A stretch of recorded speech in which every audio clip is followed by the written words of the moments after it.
কিছুদিন আগে একটা গল্প বলেছিলাম যেখানে এক ধনী বাবার ছেলে গ্রীষা হঠাৎ করে কৃতদাস হয়ে যায়। মজার সব ঘটনা ঘটে তার সাথে। আজ তার ঠিক বিপরীত একটা গল্প বলবো, যেখানে একজন খুবই সাধারণ গরিব ছেলে হঠাৎ করে কোটিপতি হয়ে যায়। ছেলেটাকে নাকি তার কোনো এক দূরসম্পর্কের দাদা যান হঠাৎ করে এই সম্পত্তি দিয়ে গেছেন, যেটা সম্পর্কে এই ছেলে আগে থেকে কিছুই জানতো না। ছেলেটা তো এটা জেনে মহা খুশি, সে রাতারাতি কোটিপতি হয়ে গেছে। তবে এখানে একটা অদ্ভুত শর্ত আছে। তার দাদা যান নাতিকে পুরো সম্পত্তি দেওয়ার আগে একটা শর্ত দিয়ে গেছেন, তা হলো সম্পত্তি পাওয়ার আগে ছেলেটাকে 70 কোটি টাকা দিয়ে দেওয়া হবে। আর এই পুরো 70 কোটি টাকা তাকে 1 মাসের মধ্যেই খরচ করে শেষ করে ফেলতে হবে। যদি সে এই সময়ের মধ্যে এত টাকা খরচ করে শেষ করতে পারে, তাহলেই সে তার দাদার পুরো সম্পত্তিটা পাবে, যেটার মূল্য 1000 কোটি টাকারও বেশি। এটা আসলে অদ্ভুত মজার এক গল্প। 70 কোটি টাকা 1 মাসে শেষ করতে হবে, কিন্তু খরচের যা যা নিয়ম বেঁধে দেওয়া হয়েছে তা আসলেই হাস্যকর। তাহলে চলুন আজ আপনাদেরকে এই মজার গল্পটাই পুরো বলে শোনাই। Hi guys, this is Afnan from Afnan cottage. ঘটনার শুরু হয় গল্পের প্রধান চরিত্র ওয়ানকে দেখানোর মধ্য দিয়ে। এই ওয়াং কিন্তু যে সে কোনো মানুষ নয়, সে একজন অসাধারণ মানুষ। তো সে কিভাবে এত অসাধারণ তার একটা নমুনা দেই। তার বয়স এখন হচ্ছে 37 বছর, আর তার এই 37 বছরের জীবনে এমন কোনো কাজই নেই যে যা সে করে দেখেনি। কিন্তু দুঃখের বিষয়, একটা কাজেও সে সফল হতে পারে না। ছোটবেলা থেকে সে ফুটবল খেলতে ভালোবাসত, যদিও সে একদম বাজেই খেলে, কিন্তু তারপরও তাকে ভাগ্যক্রমে একটা ফুটবল টিমে নেওয়া হয়েছিল, তবে গোলকিপার হিসেবে। কারণ স্বাস্থ্য বেশি ভালো, কিছুক্ষণ দৌড়ালে সে মাঠে শুয়ে পড়ে, তাই সে গোলকিপার। তবে কিপিংয়ের কাজটাও সে ভালো মতো পারে না। একবার তো মেয়েদের দলে মেয়ে সেজে খেলেছিল, আর ওই দিনে ওই টিমটা এ যাবৎকালের সবথেকে বেশি গোল খায়। তাহলে আশা করি বুঝতেই পারছেন ওয়ান কতটা অসাধারণ পাবলিক। তো এই ওয়াংকে আজ অন্য এক ফুটবল টিমের মালিক ডেকে আনিয়েছে। মালিকের নাম হচ্ছে মিস্টার জিং। মিস্টার জিং ওয়াংকে অনেকগুলো টাকা দেখায় আর বলেন যে এই যে টাকাগুলো দেখছো, এই সবগুলো টাকাই আজ তোমার হবে যদি তুমি আমার একটা কাজ করে দাও। ওয়াং তো টাকার দিকেই শুধু তাকিয়ে আছে, পারলে তো মনে হয় সে তার জানই দিয়ে দেয়। জিং বলেন, আজ তোমার ফুটবল টিমের সাথে আমার টিমের ম্যাচ রয়েছে। আমি চাই তুমি আজ তোমার টিমকে ধোঁকা দাও। আমার টিম যতবারই গোল দিতে যাবে, তুমি তখন সবগুলো বল ইচ্ছাকৃতভাবে ছেড়ে দিবে, আমরা যাতে অনেক বেশি গোলে জিততে পারি। এমনিতেও তোমরা জিততে পারতে না, তবে অনেক বেশি গোলে তোমাদেরকে হারাতে পারলে আমাদেরও লাভ আছে। তাই তোমাকে আজ ইচ্ছে করে বেশি বাজে কিপিং করতে হবে। ওয়াং এতগুলো টাকা দেখে লোভে পড়েছিল ঠিকই, কিন্তু শেষ পর্যন্ত সেই অফার গ্রহণ করে না। সে বলে, স্যার, হতে পারি আমি অনেক গরিব, বা হতে পারে আমি বিভিন্ন অনুষ্ঠানে বিনা আমন্ত্রণেই দাওয়াত খেয়ে বেড়াই, সেই লেভেলের সস্তা পাবলিক, কিন্তু আমি আমার দলকে অনেক ভালোবাসি। তাই আপনার দেয়া এই অফারটা অনেক ভালো লাগলেও আমি নিতে পারলাম না, মাফ করবেন আমাকে। এই বলে ওয়াং চলে যায়। ওই দিন বিকালেই ছিল এই খেলাটি। ওয়াং এতগুলো টাকা ফিরিয়ে দিয়েছে, তাই সে আজ ভালো করে খেলবে। কিন্তু আজও সেই একই অবস্থা, বলতে গেলে আরও বাজে অবস্থা। হাফ টাইম শেষ না হতেই ওয়াংদের দল 5টা গোল খেয়ে ফেলেছে, এবং সবশেষে ওয়াংরা ভয়ানক রকমের হেরে যায়। অন্য দল 12টা গোল দিয়েছে। সবথেকে বেশি কষ্ট হচ্ছে ওয়াংয়েরই, হারার জন্য না, আসলে বেকার এতগুলো টাকা গচ্ছা গেল এই ভেবে। এদিকে আবার এতগুলো গোল দিয়ে জিততে পারায় অন্য দলটা মহা খুশি। তারা তো এসে ওয়াংকেই তুলে চিয়ার আপ করতে থাকে, কারণ ওয়াং এত মারাত্মক বাজে কিপিং না করলে তারা হয়তো এত গোলে জিততে পারতো না। পরের দিন সকালবেলা, এই হচ্ছে ওয়াংয়ের একমাত্র বন্ধু পার্ক। সে খুবই চিন্তিত, কারণ গতকাল থেকে ওয়াং তার ফোন কল রিসিভ করছে না। সে মারাত্মক ভয় আছে, কারণ গতকাল তো ওয়াং সেরকম খেলা দেখিয়েছে, আবার এই কষ্টে সে উল্টাপাল্টা কিছু করে বসলো কিনা কে জানে। পার্ক ওয়াংয়ের বাসায় এসে দেখে দরজা লাগা। দরজার ফাঁক দিয়ে দেখা যায় ওয়াং ফ্যানের সাথে কিছু একটা করছে। পার্কের তো কলিজাই শুকিয়ে যায়, ওয়াং গলায় ফাঁস টাস দিচ্ছে না তো। সে দ্রুত কল দিয়ে পুলিশকে ডাকে, আর এরপর সে দ্রুত দরজা ভেঙেই ফেলে। কিন্তু ভিতরে আসলে দেখা যায় ওয়াং বাল্ব ঠিক করছে। পার্কের তো মাথাই খারাপ, সে ভাবল কি আর এখন হলোটাই বা কি। তবে হ্যাঁ, ওয়াংয়ের মুড আসলেই খারাপ ছিল। এত বাজে সে খেলবে এটা সে মেনে নিতে পারছিল না। এরপর তারা তাদের কোচের কাছে যায়, আর এখানে এসেই তাদের মাথায় হাত। ওয়াংকে তার দল থেকে বের করে দেওয়া হয়েছে। ওয়াং বলে, আমি পরের বার ভালো খেলবো, কিন্তু কোচের কথা, ওয়াং নাকি তার টিমকে ধোঁকা দিয়েছে। কোচ বলে, তুমি ফিক্সিং করেছ, অন্য দলের কাছে টাকা খেয়ে গতকাল এত বাজে খেলেছ। তাই তো বলি, এত বাজে কেউ খেলে নাকি। তো যাই হোক, কোনো ধোঁকাবাজকে আমি আমার দলে রাখবো না। ওয়াং তাকে অনেক বুঝায়, কিন্তু কোচ কোনো মতেই তাকে রাখবে না। এ সময় আবার পার্ক বলে ওঠে, ওয়াংকে যদি এই দল থেকে বাদ দেওয়া হয় তাহলে আমিও এই দলে আর খেলবো না। তো ওয়াংয়ের সাথে পার্কেও দল থেকে বাদ দেওয়া হয়। আগে শুধু ওয়াংয়ের মন খারাপ ছিল, এখন তো পার্কের আরও বেশি মন খারাপ, সে হুদায় কেস খেয়ে গেছে। এরপর তারা দুইজন তাদের বাসায় ফিরে, কিন্তু রাস্তায় হঠাৎ এক লোক এসে তাদের গাড়ির সামনে পড়ে যায়। এই লোক আসলে এক ভণ্ড। সে এভাবেই হঠাৎ যে কারো গাড়ির সামনে এসে পড়ে অ্যাক্সিডেন্টের অভিনয় করে, গাড়ি চালকের কাছে টাকা চায়। আর যদি টাকা না দেওয়া হয় তাহলে সে চিৎকার করে ঘটনাস্থলে মানুষ জড়ো করে। এতে তখন গাড়ি চালক বেকায়দায় পড়ে টাকা দিতে বাধ্য হয়। তো এটা যে এক ভণ্ড, ওয়াংরা তা ভালো করেই জানে। এর জন্য তারা 1 টাকাও দিবে না, উল্টো তারা লোকটাকে তুলে ধরে গাড়িতে চ্যাংদোলা করে মারতে থাকে। অন্যদিকে আবার এই সময়ই এই পথেই যাচ্ছিল শিয়া নামের এক মেয়ে। আর এই মেয়ে বিখ্যাত হতে চাই রোগে আক্রান্ত, মানে সে যে কোনো মূল্যে ফেমাস হতে চায়। এর জন্য এককালে অনেক ঘুরাধুরা টিকটক ভিডিও সে বানিয়েছে, কিন্তু কিছুতেই কোনো লাভ হয়নি। তাই এখন রাস্তাঘাটে যাই অস্বাভাবিক দেখে তাই ভিডিও করে ফেসবুকে দেয়। ওয়াংদের এই কাণ্ড সে ভিডিও করছিল, আর ভিডিও করার সময় সে এমন কিছু বলে চিৎকার করে যে তাতে অনেক মানুষ সেখানে জড়ো হয়ে যায়। আর কোনো কিছু না বুঝে শুনেই ওয়াংদেরকে অপরাধী বানানো হয়। একজন অসহায় নাকি টাকা চেয়েছে, আর তাতে ওয়াংরা রেগে গিয়ে লোকটাকে চ্যাংদোলা করে মেরেছে। ওই দিন বিকালবেলা ওয়াংরা এখন জেলে। অসহায়কে মারার জন্য তাদের জেল হয়েছে। সকালে দল থেকে বাদ, বিকালে তারা জেলে। এর থেকে আর খারাপ কি হতে পারে? তারা অনেক কান্নাকাটি করছিল, তবে কিছুক্ষণ পর ওই অন্য দলের মালিকটা অর্থাৎ মিস্টার জিং তাদের সাথে আবার দেখা করে। তিনি ওয়াংদেরকে জেল থেকে ছাড়িয়ে নেন। তো এখন এখানে ওয়াং বলে, যাক, আপনি তাহলে বুঝতে পেরেছেন যে আমি প্রথমে আপনার দেয়া টাকাটা না নিলেও পরে অনেকক্ষণ আপনাদের কথা ভেবেছি, তাই গতকাল এতগুলো গোল খেলাম। আসলে আমার মনটা অনেক বড়, তাই একবার না হয় আপনাদেরকে জিতিয়েই দিলাম। তো যাই হোক, আপনি হয়তো এখন আমাকে আরও কিছু টাকা দিয়ে খুশি করবেন, কিন্তু আমার আসলে এত টাকা লাগবে না, ওটা আমার অনেক আছে। আপনি বরং আমাকে আপনার দলেই রেখে দিন, আপনার দলটা আমার ভালো লেগেছে। তো এ সময় জিং বলে, আমাকে মিথ্যা বলতে হবে না, আমি জানি যে তুমি বরাবরের মতো কালকেও ভালো খেলতে পারোনি। তবে সবথেকে বড় কথা হচ্ছে আমি আসলে কোনো টিমের মালিকই না। আর এর আগে আমি তোমাকে যা করতে বলেছিলাম সেটা আসলে তোমার জন্য একটা পরীক্ষা ছিল। আমরা দেখতে চাচ্ছিলাম তুমি টাকার জন্য তোমার দলকে ধোঁকা দাও কি না। তবে তুমি ধোঁকা দাওনি, তাই তুমি তোমার প্রথম পরীক্ষায় পাশ করেছো। আচ্ছা, তাহলে এবার আমি তোমাকে বলি এই পরীক্ষাগুলো কেন নেওয়া হচ্ছে, আর এতে তোমার লাভই বা কি। রেডি হয়ে যাও ওয়াং, এখন তুমি এমন কিছু জানতে পারবে যাতে হয়তো কয়েক রাত তোমার ঘুমই হবে না। মিস্টার জিং বলেন, তোমার দাদা তো অনেক আগেই মারা গিয়েছেন, কিন্তু তুমি হয়তো জানবে না যে তার একটি ভাইও ছিলেন, যিনি চীনের একজন অন্যতম ধনী ব্যক্তি। তার 20টিরও বেশি কোম্পানি রয়েছে, তিনি $1 বিলিয়ন সম্পত্তির মালিক। তবে এত ধনী হওয়া সত্ত্বেও তার কোনো পরিবার নেই, তিনি বিয়ে করেননি। কিছুদিন আগেই তিনি মারা গিয়েছেন, আর তার উত্তরাধিকারী সূত্রে এখন তার সব সম্পত্তি তুমিই পাবে। এটা শুনে ওয়াং কিছুক্ষণ থ হয়ে থাকে। পরে তো সে খুবই খুশি হয়, কারণ সে রাতারাতি কোটিপতি হয়ে গেছে। সে ভাবছিল এত এত টাকা দিয়ে সে কি করবে, দুবাই যাবে না কোনো দ্বীপ কিনবে। সে জেগে জেগে এগুলোরই স্বপ্ন দেখছিল, কিন্তু কিছুক্ষণের মধ্যেই মিস্টার জিং তার এই স্বপ্নগুলোতে পানি ঢেলে দেন। কারণ হচ্ছে শর্ত, তার দাদা যান শুধু শুধু এতগুলো সম্পত্তি তাকে দিবে না, এজন্য বড় একটা শর্ত তাকে পালন করতে হবে। মিস্টার জিং এরপর ওয়াংকে একটা ভিডিও ফুটেজ দেখায়। এই ফুটেজটা ওয়াংয়ের দাদাজান মৃত্যুর আগে তার জন্য রেকর্ড করে গিয়েছেন। দাদাজান বলেন, ওয়াং, আমি কোনো মতেই বিশ্বাস করতে পারছি না যে তোমার মতো ছেলে প্রথম পরীক্ষা পাশ করে ফেলেছে। আমার আসলে খারাপই লাগছে, তবে যেহেতু তুমি পাশ করেই ফেলেছ, তাই এখন তোমাকে আমার দ্বিতীয় পরীক্ষাটা দিতে হবে। আর তা হলো, আমি তোমাকে এখন 70 কোটি টাকা দিচ্ছি, আর তোমাকে এই পুরো 70 কোটি টাকা 1 মাসের মধ্যেই শেষ করে ফেলতে হবে।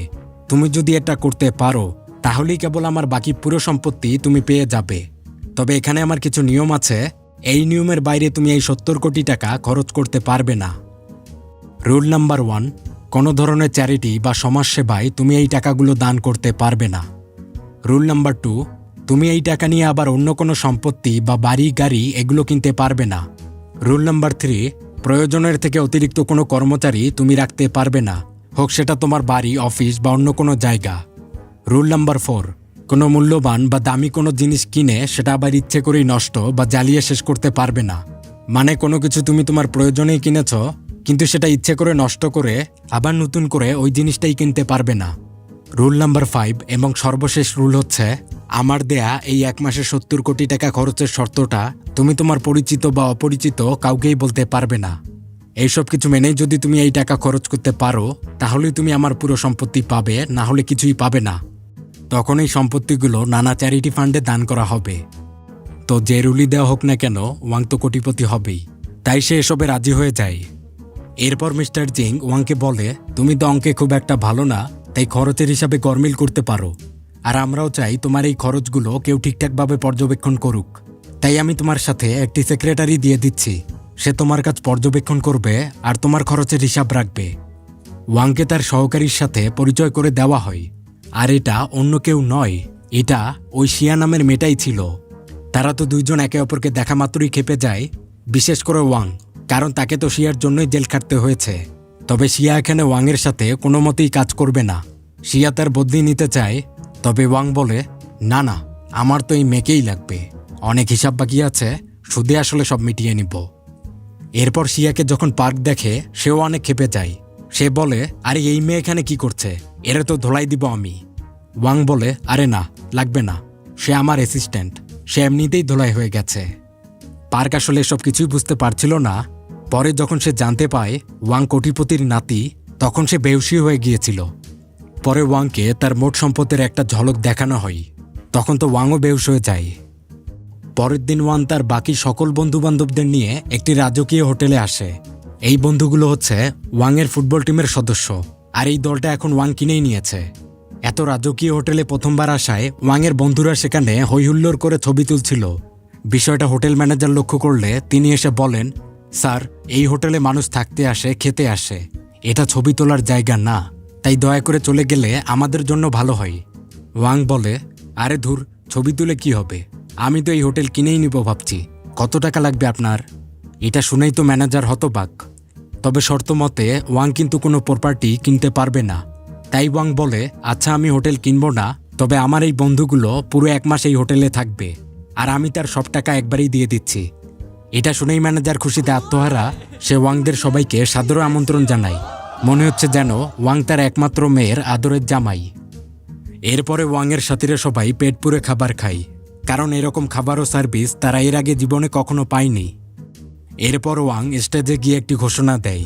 সে বলে যে আগামীকালই সে একটি নতুন কোম্পানি খুলবে এবং সেখানে তার সাথীদের মধ্যে যারা বেকার আছে তাদের সরাসরি সেখানে চাকরি দিয়ে দেওয়া হবে।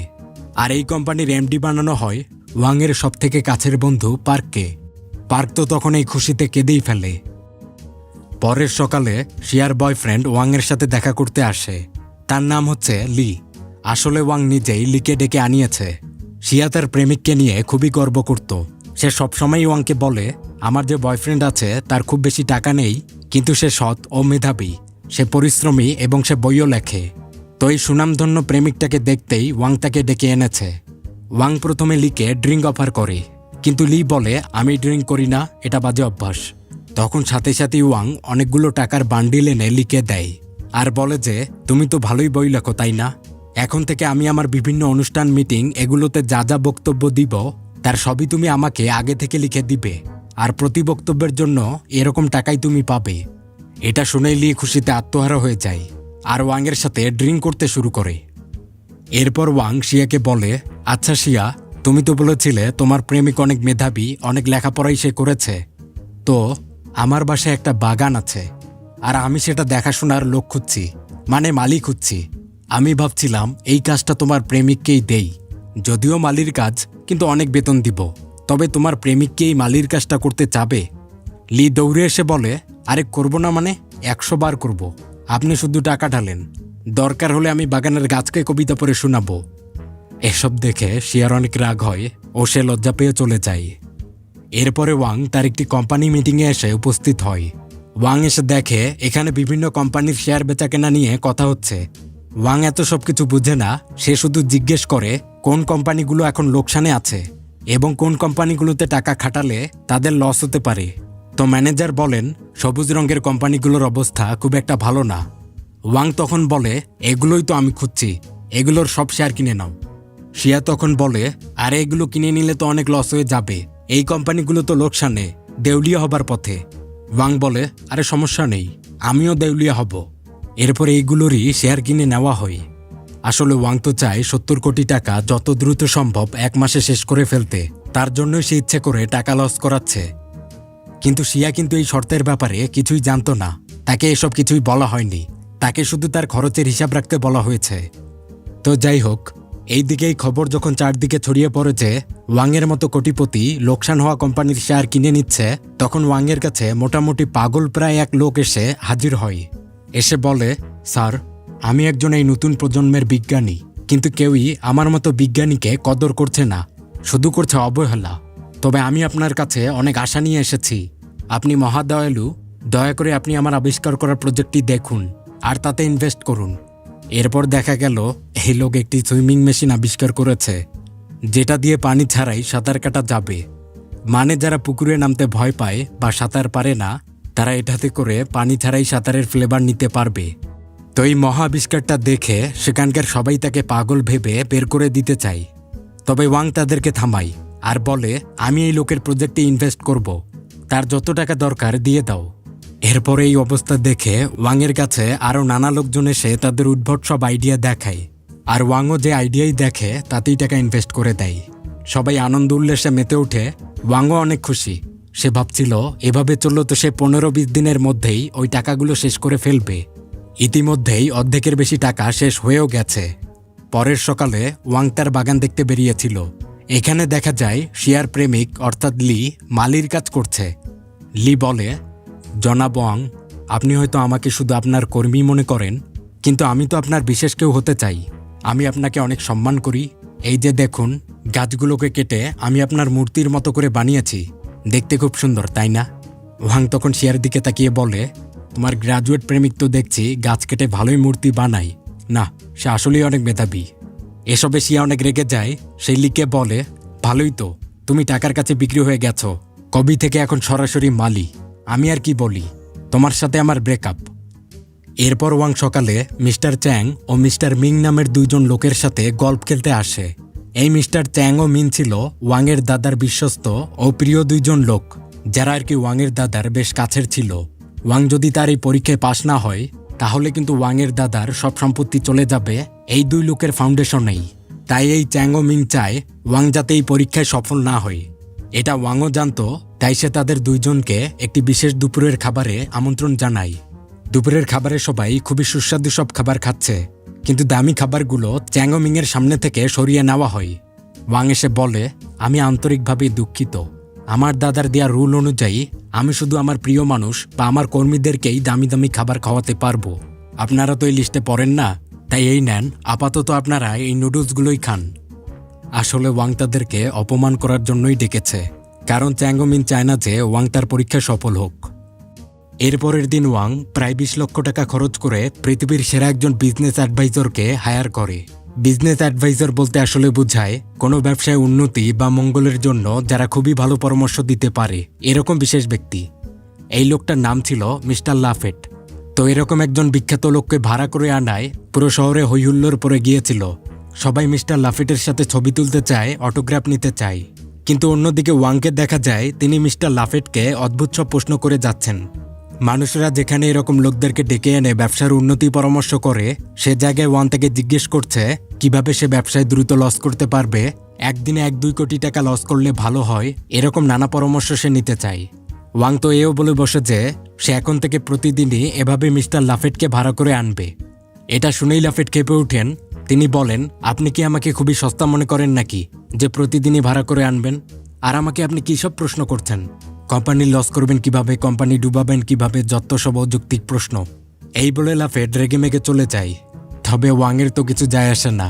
সে তো বলে, আমার উপদেশ লাগবে না, আপনাকে ভাড়া করতে যা টাকা লাগে তাতে আপনি ফিরি ফিরি এসে খেয়ে গেলেই আমার হবে। ওয়াংয়ের দিনকাল ভালোই কাটছে, সে উড়াধুরা টাকা খরচ করে যাচ্ছে। তবে একদিন অফিসে একটা কাণ্ড ঘটে। ওয়াং এসে দেখে তার কর্মচারীরা খুবই খুশি। তখন ওয়াং জিজ্ঞেস করে কি হয়েছে। তার এমপ্লয়িরা তাকে জানায়, স্যার, আপনি যে লস কোম্পানিগুলোর শেয়ার কিনেছিলেন সেগুলোর মূল্য এখন বেড়ে আগের থেকে ডাবল হয়ে গেছে। আমরা তো 10 কোটি টাকার শেয়ার কিনেছিলাম, তার বিনিময়ে আমরা এখন 20 কোটি টাকা পেয়েছি। শুধু তাই নয় স্যার, ওই যে সুইমিং মেশিনের প্রজেক্টটা ছিল সেটাও মার্কেটে হিট হয়ে গেছে। এত ইউনিক প্রোডাক্ট পেয়ে মানুষ গণহারে এটা কিনে দেখছে। এসব শুনে তো ওয়াংয়ের মাথায় হাত। তার তো টাকা কমানোর দরকার ছিল, কিন্তু তা এখন অনেক বেড়ে গিয়েছে, আর সে এখন এগুলো খরচ করবে কোথায়? পরের দিন শিয়ার জন্মদিন। তার মন অনেক খারাপ, কারণ প্রতিবারের মতো তাকে এবারও একাই কেক কাটতে হচ্ছে। তবে এ সময় তার প্রেমিক লি তার জন্য কিছু ফুল নিয়ে আসে। সে এসে বলে, দেখো ফুলগুলো খুব সুন্দর, আমার নিজের হাতে লাগানো। আমি ভাবছি আমি জনাব ওয়াংয়ের বাগানটা আরো বড় করে তুলব। না না, শুধু বাগান না, আমি তার জন্য একটা গরুর খামারও বানাবো। প্রথমে গরুই থাকবে, কিন্তু পরে ছাগল, ভেড়া, মুরগি সবই পুষব। আচ্ছা শিয়া, তুমি কি এর জন্য ওয়াংয়ের কাছ থেকে কিছু টাকা ম্যানেজ করে দিতে পারবে আমাকে? তুমি বললেই হয়ে যাবে। এটা শুনেই শিয়া রেগে যায়। সে বলে, তুমি তাহলে এই মতলবেই এখানে এসেছ, আমার জন্মদিনের জন্য না। এই বলে শিয়া লিকে বের করে দেয়। এদিকে ওয়াং তো মহা টেনশনে, এত টাকা এখন সে কিভাবে খরচ করবে? আর তার দাদার দেয়া রুল অনুযায়ী অহেতুক কোনো কিছু সে কিনতে পারবে না। একটা সুস্পষ্ট কারণ থাকতে হবে কোনো কিছু কেনার জন্য। তো তখন সে ভাবে, আচ্ছা, আমার বিজনেসে তো অনেক লাভ হয়েছে, এই খুশিতে আমি তো আজ পুরো শহরে আতশবাজি অনুষ্ঠান করতেই পারি। এতে অনেক খরচ হবে, আর খরচটার কারণ থাকবে যে ব্যবসায় অনেক লাভ হয়েছে এর জন্য। তো সন্ধ্যায় এই আতশবাজি দেখানোর জন্য ওয়াং শিয়াকেও ডেকেছিল। পুরো 2 ঘন্টা ধরে চলে এই উদযাপন। শহরের মানুষও অনেক আনন্দিত, তারাও খুশি মনে এই অনুষ্ঠান দেখছিল। আর এদিকে শিয়া তো একদমই কাহিল। সে মনে মনে ভাবছিল ওয়াং হয়তো তার জন্মদিন উদযাপনের জন্য এসব করেছে। সে ওয়াংকে বলে, আপনি কিভাবে জানেন আজ আমার জন্মদিন? ওয়াং বলে, ও আচ্ছা, আরে হ্যাঁ তাই তো, ভালো লেগেছে এই জন্মদিনের উপহার। শিয়া তো অনেক খুশি। সে বলে ওঠে, আচ্ছা ওয়াং সাহেব, আপনি কি আমাকে আবার পছন্দ করেন নাকি? বা আমাকে ইমপ্রেস করছেন না তো? প্লিজ এসব করবেন না। আপনি অনেক ধনী ব্যক্তি, আর আমি তো শুধুমাত্র আপনার একজন কর্মী। আর তার থেকেও বড় কথা, আপনি আমার চাচার বয়সী। আমি 24 আর আপনি হচ্ছেন 37। তবে তারপরও আমি রাজি হয়ে যেতে পারি, তাই প্লিজ এগুলো করে আমাকে ইমপ্রেস করবেন না। এদিকে ওয়াং ভাবে, আরে বেগ না চাইতেই বৃষ্টি চলে এলো, বাহ ভালোই তো। এখন আমি তাহলে এর পিছনেও হালকা পাতলা টাকা খরচ করব, কারণ হবে আমার হবু বউ। তো পরের দিন ওয়াং পুরো শহরের বিলবোর্ডে শিয়ার ছবি টাঙিয়ে দেয়। সেখানে লেখা ছিল হ্যাপি বার্থডে শিয়া। তো পুরো শহরে এত এত ছবি থাকাতে শিয়া রাতারাতি ফেমাস হয়ে যায়। শিয়ার কিন্তু আগে এরকমই হওয়ার ইচ্ছে ছিল, কিন্তু এখন সে বুঝতে পারছে জনগণের চাপ আসলে কি জিনিস। লোকজন তাকে দেখা মাত্রই তার অটোগ্রাফ চায়, ছবি তুলতে চায়, এরকম নানা ব্যাপার। শেষ পর্যন্ত মুখ লুকিয়ে লুকিয়ে শিয়াকে ঘোরাফেরা করতে হয়। শিয়ার একদমই কাহিল অবস্থা। সে বাথরুম থেকে ওয়াংকে কল দেয়। কল দিয়ে বলে আজকের মধ্যেই যেন এইসব ছবি সরিয়ে ফেলা হয়। কিন্তু ওয়াং তো এসব করে মজা পাচ্ছিল, তাই সে এগুলো করবে না। আর এর জন্য পরে মুখ লুকিয়ে শিয়া বাড়ি ফিরে। আবার এই সময় তাদের গাড়ির সামনে ওই লোকটি এসে পড়ে। এটা সেই ভণ্ড লোকটা। সে এসেই অভিনয় করে গাড়ির সামনে শুয়ে পড়ে। তার সাথে গাড়ি চালকের তর্ক হয়। আর এদিকে শিয়া বুঝতে পারে যে এই লোকটা আসলে ভণ্ড, আর ওই দিন তাহলে ওয়াংরা বিনা অপরাধেই জেলে গিয়েছে। এরপর শিয়া এসে ওয়াংয়ের সাথে দেখা করে। শিয়া বলে, আপনি ওই পোস্টারগুলো সরাবেন কিনা বলেন। ওয়াং বলে, আচ্ছা সরাবো, কিন্তু তাহলে তোমাকে আমার সাথে একটা কনসার্টে যেতে হবে। রাতে তারা কনসার্টে যায়। অনুষ্ঠানে তারা দুইজন খুবই আনন্দ করে, বিশেষ করে শিয়া। তবে ওয়াং এখানে একটা ব্যাপার লক্ষ্য করে যে শিয়ার সঙ্গ সে নিজেও খুব পছন্দ করে। হয়তো সে শিয়াকে ভালোবাসতে শুরু করেছে। আর অন্যদিকে শিয়া তো মোটামুটি ওয়াংয়ের উপর ফিদা। পরের সকালে ওয়াং শিয়ার সাথে গল্প করছে। ওয়াং বলে, জানো, এই কিপিং গ্লাভসগুলো আমার দাদা জানের। তিনি তার এই গ্লাভসগুলো অনেক যত্ন করে রেখেছিলেন, যাতে এগুলো দিয়ে আমি ভবিষ্যতে গোলকিপিং করতে পারি। শিয়া তখন বলে, ও আচ্ছা, তাহলে আপনার দাদাও গোলকিপার ছিলেন? বাহ ভালোই তো। ওয়াং বলে, না, উনি ফুটপাতে এই গ্লাভসগুলো বিক্রি করতেন। যাই হোক, ওয়াং বেশ চিন্তায় আছে কিভাবে সে তার এতগুলো টাকা শেষ করবে। 15 দিন পার হয়ে গেছে, এখনও অনেক টাকা বাকি, তার মধ্যে তো আবার মাঝে মাঝে কোম্পানির লাভও হচ্ছে। তো ভাবতে ভাবতে ওয়াংয়ের মাথায় মারাত্মক রকমের একটা আইডিয়া চলে আসে। বিকালে ওয়াং শহরের সকল সাংবাদিককে তার প্রাসাদে ডেকেছিল। এখানে সে একটা বিশেষ ঘোষণা দেয়। ওয়াং বলে, আমি জানি যে এই শহরের সবাই আমাকে পাগল ভাবে। তারা আমার সম্পদ নিয়ে হিংসে করে। তারা তো চায় যাতে আমার মতো বদ্ধ পাগলের সব সম্পদ যেন লুটপাট হয়ে শেষ হয়ে যায়।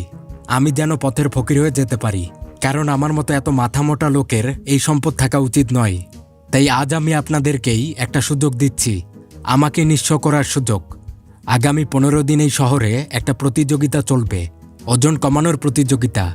শহরের যে ব্যক্তি তার শরীরের 1 কেজি ওজন কমাবে তাকে 10,000 করে টাকা দেওয়া হবে। এভাবে যে যত ওজন কমাবে তাকে তত টাকা দেওয়া হবে। এটা আপনাদের জন্য করা ফ্যাট ইন্স্যুরেন্স। আপনারা আমাকে আপনার চর্বি দিন, বিনিময়ে আমি আপনাকে টাকা দিব। এটাই হচ্ছে পলিসি। কেউই এই সুযোগ মিস করবেন না। দেখি তো আপনারা আমাকে নিঃস্ব বানাতে পারেন কি না। এদিকে এই খবর জানতে পেরে চ্যাং ও মিন এসে মিস্টার জিংকে জানায়, এটা তো ভণ্ডামি, সে চ্যারিটি করছে। হুদায় ওজন কমানোর নামে সে সবাইকে টাকা দান করে দিচ্ছে। মিস্টার জিং বলেন, এটাকে ভণ্ডামি বলা যায় না, সে রুল মেনেই কাজ করছে। হ্যাঁ, এটা সত্য যে এটা উদ্ভট বেআক্কেল পাগলের মতো কাজ, কিন্তু এখানে তো বিনিময় হচ্ছে, আর সবাই তো অনেক পরিশ্রম করে এই টাকাটা পাবে। তাহলে মানুষ তার হয়ে কাজ করবে, প্লাস বিনিময়ও হবে। তাহলে আমরা এখানে তাকে বাধা দিতে পারবো না। তো পরের সকাল থেকেই দেখা যায় পুরো শহরের চিত্র বদলে গিয়েছে। মানুষ দলে দলে এই প্রোগ্রামে অংশ নিচ্ছে, হুমড়ি খেয়ে পড়েছে ওজন কমানোর জন্য। যে মানুষটা বছরে একবারও রাস্তায় একটু হাঁটতে বের হয় না, সে আজ সূর্য ওঠার আগেই রাস্তায় দৌড় শুরু করে দিয়েছে। মানুষ কাজে থাকা অবস্থাতেই ব্যায়াম করে। না, কাজে থাকা অবস্থা বললে ভুল হবে, বরং ব্যায়ামে থাকা অবস্থাতেই কাজ করে। কেউ 1 সেকেন্ড বসে থাকে না, হেঁটে দৌড়ে এনেছে, যে যেভাবে পারে ওজন কমাচ্ছে। তো এভাবে চলতে চলতে 10 দিনের মধ্যেই ওয়াংয়ের মোটামুটি সব টাকাই শেষ হয়ে যায়। আর এদিকে শহরে এখন আর কোনো অতিরিক্ত ওজনের মানুষও নেই, সবাই ফিট। এদিকে এই বিশাল সফলতার জন্য ওয়াংকে আবার অ্যাওয়ার্ডও দেওয়া হয়, যুব সমাজের অগ্রদূত অ্যাওয়ার্ড। ঠিক এর 2 দিন পরে একটি বিশেষ ফুটবল ম্যাচ অনুষ্ঠিত হয়। খুবই জাঁকজমক এই ফুটবল ম্যাচের আয়োজন করেছিল ওয়াং। এখানে তার টিম ও হেন্তাই টিমের মধ্যে খেলা হবে। এই হেন্তাই টিমটা কিন্তু ছিল একটি বিশ্বমানের চ্যাম্পিয়ন টিম। আর অন্যদিকে ওয়াংয়ের দল হচ্ছে শুধুমাত্র লোকাল একটা দল, যেটা আবার গত 3 বছর ধরে প্রাথমিক বাছাই পর্বেই বাদ হয়ে যাচ্ছে। তবে ওয়াং এখানে খেলার জন্য হেন্তাই টিমকে অনেক টাকা দিয়েছে, তাই তারা খেলতে আসে। কিন্তু এখানে এই হেন্তাই টিমটাও কম না। তারা বলে বসে, আমরা এত ছোট দলের সাথে খেলতে এসেছি ঠিকই, কিন্তু আমরা চ্যালেঞ্জ করলাম, আমরা যদি কমপক্ষে 10টা গোল না করি তাহলে আমরা এই খেলায় জিতব না। অর্থাৎ আমাদেরকে জিততে হলে কমপক্ষে 10টা গোল করতেই হবে, এবং আমরা সেটা অনায়াসেই করে ফেলব। তো সময় মতো সব প্লেয়াররা এসে হাজির হয়।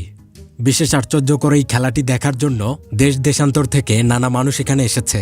কিন্তু দুঃখের বিষয়, পুরো স্টেডিয়াম লাল। সবাই এখানে সাপোর্ট করছে হেন্তাই টিমকে। আর একটু কষ্ট করে তাকালে দেখা যাবে যে ওয়াংয়ের টিমেরও সাপোর্টার আছে, তবে তারা 10-12 জন। তারা হচ্ছে ওয়াংয়ের সাথী। মানে পুরো স্টেডিয়াম যদি একবার ঝাঁকি দেয় তাহলে ওয়াংদের সব সাপোর্টার ভর্তা। সাপোর্টার কম হতে পারে, কিন্তু ওয়াংয়ের টিমের পার্ট আছে। তারা হেলিকপ্টারে করে স্টেডিয়ামে এসে উপস্থিত হয়, আর তার কিছুক্ষণের মধ্যেই এই খেলাটা শুরু হয়ে যায়। এটা তো সত্য যে হেন্তাই টিম অনেক নামি দামি দল, তাদের সাথে ওয়াংদের পেরে ওঠা আসলেই অসম্ভব। তবে ওয়াংরা মাঝে মাঝে কিছু বুদ্ধি খাটায়। যেমন পার্ক একবার হেন্তাইয়ের ক্যাপ্টেনকে বলে, বস, আমি আপনার স্ত্রীর রান্নার অনুষ্ঠানটা দেখি, তবে রান্নার জন্য না, আপনার স্ত্রীকে দেখার জন্যই দেখি, অনেক সুন্দর তো তাই। এটা শুনেই ক্যাপ্টেন ঘুষি মেরে দেয়, আর তখনই হয় ফাউল। ক্যাপ্টেনকে লাল কার্ড দিয়ে দেওয়া হয়। আর এভাবেই আরও 2 জন প্লেয়ারকে রেড কার্ড খাওয়ানো হয়। কিন্তু তারপরও ওয়াংরা এই দলের সাথে পারছিল না। হাফ টাইমের মধ্যেই দেখা যায় হেন্তাই টিম 8-0 গোলে এগিয়ে আছে। জেতার জন্য তাদের আর দরকার মাত্র 2 গোল।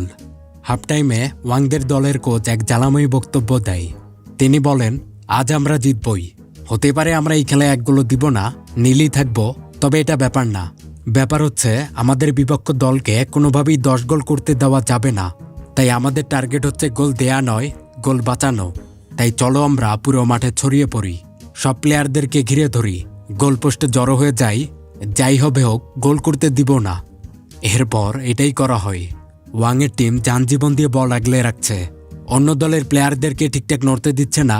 গোল পোস্টে টিমের বেশিরভাগ সদস্য পাহারা দিচ্ছে। বিপক্ষ দল এত বল শুট করে, কিন্তু ওয়াংয়ের টিম কোনো মতেই বল ঢুকতে দিবে না।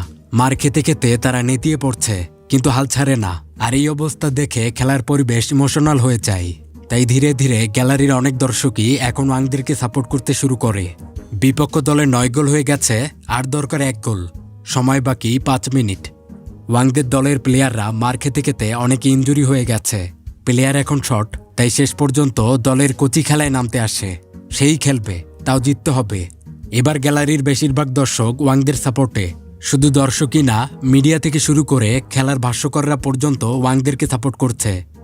কিন্তু দুঃখের বিষয়, কোচ মাঠে নামার সাথেই পিছলে পড়ে, সাথে সাথে ইনজুরি। তবে যাই হোক, অনেক চেষ্টায় ওয়াংরা শেষ পর্যন্ত আর কোনো গোল হতে দেয় না। অদ্ভুত খেলা ছিল এটি, ইতিহাসে বিরল, মানুষের চিন্তার বাইরে। যেখানে বিপক্ষ দল 9-0 গোলে এগিয়ে থেকেও জিততে পারল না, হেরে গেল। এরপর ওয়াং শিয়ার কাছে একটা কল করে, কিন্তু সেখানে শিয়া কথা বলছিল না। এখানে জানা যায় শিয়া নাকি কিডন্যাপ হয়ে গেছে, আর কিডন্যাপাররা ওয়াংয়ের কাছে দাবি করেছে 1 কোটি টাকা। হ্যাঁ, এটা ঠিক আছে, ওয়াং এই টাকা অনায়াসে দিতে পারবে, কিন্তু এই পরিমাণ টাকাটা সে কিন্তু শুধু তার নিজের আয় উন্নতি, ব্যবসায়িক কাজ, নিজের প্রয়োজনে, সবথেকে বড় কথা একমাত্র তার নিজের উপরই এই খরচ করতে পারবে। শিয়ার মতো কারো উপরে সে এই পরিমাণ টাকা খরচ করতে পারবে না। রুলে এরকমই বলা আছে। এর জন্য ওয়াং বেশ চিন্তায় পড়ে যায়।